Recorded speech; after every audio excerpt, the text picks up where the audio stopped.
Привет, друзья! Только что в этом месте я записывал урок для курса «Планета любви». Урок посвящен путешествиям во времени, прошлым жизням, реинкарнациям, параллельным реальностям. И решил воспользоваться вот этой замечательной сценой для того, чтобы ответить на вопрос, который мне очень часто задают при прохождении курса «7 шагов йоги». Сколько времени нужно выполнять асану? Прежде чем я отвечу на этот вопрос, давайте я вам покажу пространство, в котором нахожусь, для того, чтобы вы почувствовали, насладились красотой этого места, и после этого продолжу.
Итак, я сейчас сижу на заборе, который тонкой линией отделяет вот эту гору, сосновый бор, который растет, не знаю сколько километров вверх, и поля, которые идут террасами.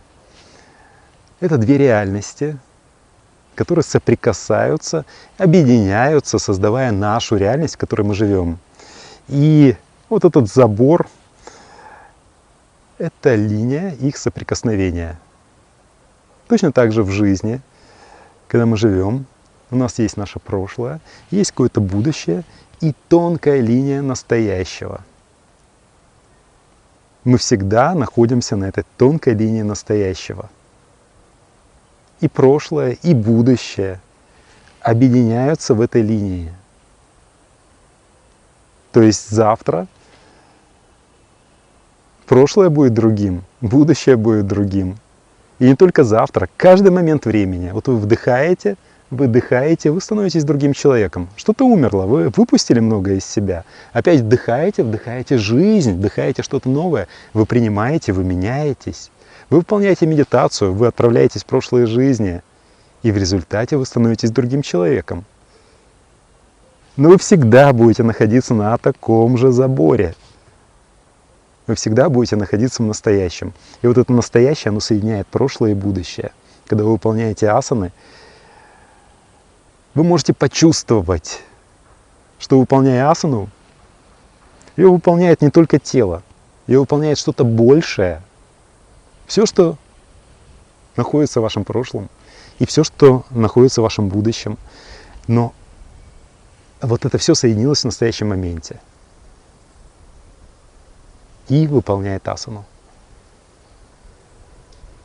Когда вы выполняете асану, что-то происходит. Меняется прошлое, меняется будущее. Если вы действительно практикуете йогу. Если это физкультура, вы наклонились, поднялись, все проще. Если же это йога, то когда вы выполняете асану, вы чувствуете, что время перестает быть вот таким осязаемым, как мы к нему привыкли. 10 секунд могут показаться вам вечностью. И наоборот, 1 минута может вам показаться 1 секундой. Поэтому ставить какие-то такие физические ограничения для выполнения асан очень, на мой взгляд, странно. То есть, допустим, каждую асану выполнять 15 секунд. Как вы это будете делать? Вы что, таймер поставите? Какие-то специальные часы, какое-то специальное приложение есть для айфона или для андроида, о котором я не знаю, где можно поставить таймеров много-много. Вот вы планируете выполнить 20 асан, вот 20 таймеров, по 15 секунд каждый таймер. Или как? Вы выполняете асану. Какое имеет отношение к асане вот этот таймер? Таймер остался в прошлом. Вы находитесь в настоящем. В настоящем звенит таймер из прошлого. 15 секунд прошло, пора выходить. Готовы ли вы выходить? У вас что-то происходит, какой-то процесс внутри запустился. Вы в медитации. Вы чувствуете перетекание энергии. Энергия еще не дотекла туда, куда она хочет дотечь. Но таймер звенит. Таймер тут самый главный. Он говорит: вперед, что ты здесь застрял. Это вовсе не практика йоги. То есть, выполняя асану, времени не существует. Вы всегда будете находиться в настоящем моменте. И всегда будет продолжаться вот этот настоящий момент. Вот вы входите в асану, вы входите в настоящем. Вы вошли, продолжает что-то происходить. Асана внешне выглядит как статическая. Вы вошли, все, вы в ней находитесь. Но фактически динамика продолжается. Всегда что-то происходит. И вот пока это не произойдет, нужно находиться в асане. Для того, чтобы почувствовать, что что-то происходит, нужно разрешить себе. Даже те из вас, кто настроены очень-очень вот так материалистично, то есть 20 приседаний нужно сделать, и тогда тело готово к тому, чтобы, допустим, выполнять какие-то асаны.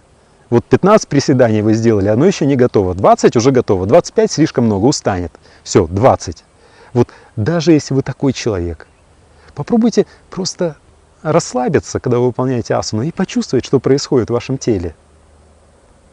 И вот то, что происходит, это как раз ваши внутренние часы. То есть вот оно происходит, и вот оно произошло. Это настолько очевидно. Оно произошло, все. Больше ничего интересного. Асана выполнена. Можно из нее выходить. Если же продолжает происходить, то нужно продолжать находиться в асане. Разрешите себе это. Разрешите, понимаете, вот это йога. Не занимайтесь йогой по часам. 15 секунд одна асана, 15 вторая, 15 третья. Не делайте этого. Во что вот мы жизнь превратили вот в это. Подъем во столько, обед во столько, ужин во столько, потом, значит, что у нас еще? Там после ужина нужно что-то еще сделать, вот это. Мы живем по какому-то расписанию, которое очень часто является вообще не нашим. То есть оно откуда-то к нам пришло. В йоге мы можем выйти за эти ограничения. И мы должны выйти. То есть выйти. Почувствовать, что находится за границей. Впустить вот это в себя. И тогда ваша жизнь меняется, потому что вы впустили что-то новое. Если вы продолжаете оставаться в границах, то, знаете, все равно что-то будет проникать через щели. Не хватит вашего разума, чтобы контролировать все. То есть какие-то щели будут вот где-то в сознании. И, вернее, не в сознании, а в разуме. Да, в его шаблонах, его конструкциях всегда будет происходить что-то, что он не может объяснить. И мне часто приходят вопросы: а почему вот так вдруг? Вот я закрыла глаза, выполняла асану, и я себя почувствовала, вот как будто у меня 5 рук. Вот справа 3, а слева 2. О чем это говорит? Разум бессилен отвечать на эти вопросы. Нужно просто проживать это состояние. Возможно, появится и слева еще одна рука. Все-таки красивее, да, вот так, когда их 6. Может быть, вы заметите несколько голов. Может быть, после этого вас заинтересуют какие-то тибетские танки, где много подобных рисунков. То есть вполне возможно, что реальность именно такова. То есть она немного шире тех клише, которые мы на себя навесили.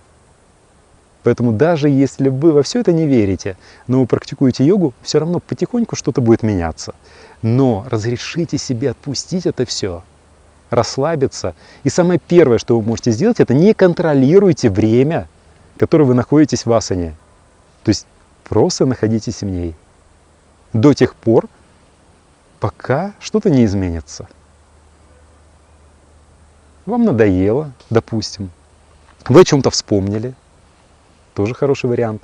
То есть вы проживали, вы находились в асане, и тут вы вспомнили, что да, нужно же позвонить другу или подруге. Все, пора выходить. Выходите. Если все это очень сложно для вас, хотя, на мой взгляд, это наоборот очень просто, то есть гораздо сложнее контролировать, проще отпустить контроль. Хотя бы на коврике, понимаете? Создайте себе безопасное пространство, если вы боитесь, да, если контроль, он обычно почему возникает? Потому что мы боимся. Так вот, создайте себе безопасное пространство, чтобы вы не боялись. Все. Вот. Практикуйте без страха. Но если все-таки контроль остается, то как его отпускать? Хотя бы начните считать не секунды, а дыхание. Когда вы концентрируетесь на дыхании, вы, во-первых, лучше удерживаете осознанность, то есть здесь сейчас, а во-вторых, вы более осознанны каким-то внутренним состоянием, потому что когда вы концентрируетесь на дыхании, начинается пранаяма. Это следующая ступень йоги, следующая за асанами, но к ней можно приобщаться, выполняя асаны. Так вот, концентрируйтесь на дыхании, дышите полным йоговским дыханием, наблюдайте за тем, что происходит. И, допустим, выполняйте асану 4 вдоха-выдоха. То есть со вдохом, например, вы вошли в асану, или с выдохом, смотря какая асана, нужно входить по-разному. И дальше 4 полных вдоха-выдоха в асане, после чего выходите из нее. И выполняете следующее. По мере того, как вы будете расслабляться, выполняя асаны, вы заметите, что дыхание замедляется, вы успокаиваетесь. Вы все глубже и глубже можете выполнять асаны. Ваше тело расслаблено. Вы обнаруживаете себя более гибким. Всего лишь концентрируясь на дыхании. Можно считать удары пульса. Это тоже интересно, но тем людям, которые знают за собой аритмию, лучше пульс не считать, потому что вы заметите, что это вообще такая абстрактная функция нашего тела, которая полностью управляется чем-то другим. Даже не разумом, а чем-то другим, но вами. Вы управляете всем. И скоростью своего пульса в том числе. Просто это может пугать. Когда замедляется дыхание, мы это воспринимаем как бы так нормально, это неплохо. Хотя бывает очень странно, когда вы выполняете какую-то асану, и вдруг вы понимаете, что вы не дышите. Время остановилось, вы перестали дышать. Прикольно, да? Но когда вы замечаете, что у вас сердце вот как-то ведет себя странно, это пугает. Поэтому, можно попробовать. В общем, вот. Не считайте время, не цепляйтесь за вот эти клише, за ограничения, следуйте в потоке, отпустите себя, дайте себе свободу практиковать йогу. Расширяться, узнавать, кто вы такой на самом деле. и жить в соответствии с этим новым знанием. Желаю вам удачи на этом пути и до встречи в следующих видео.